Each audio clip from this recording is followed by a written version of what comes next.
2 dona limon parragi, 8 dona petrushka banchasi, 8 dona miyata deydi, ranogul deydi banchasi, 1 dona kivi, 1 choy qoshiq asal, 100 ml suv yordamida men sizlarga bugun organizmni erta o'limga sabab bo'ladigan, ayrimlarni erta ota-onasiz qolib ketishiga sabab bo'ladigan, ayrimlarni erta farzandsiz qolib ketishiga sabab bo'ladigan tromb haqida, trombga qarshi eliksir tayyorlashni aytib o'taman.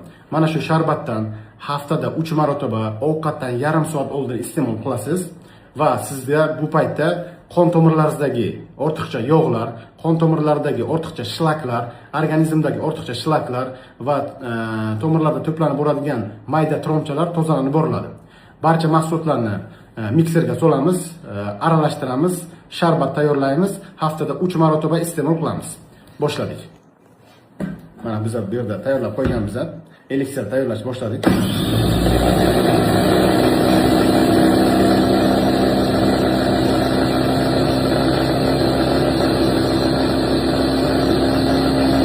Judayam foydali eliksir.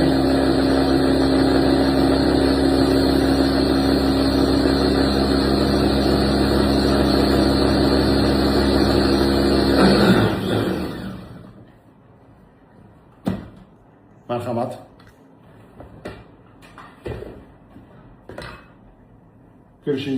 Ko'rishingiz mumkin. Eliksirimiz tayyor.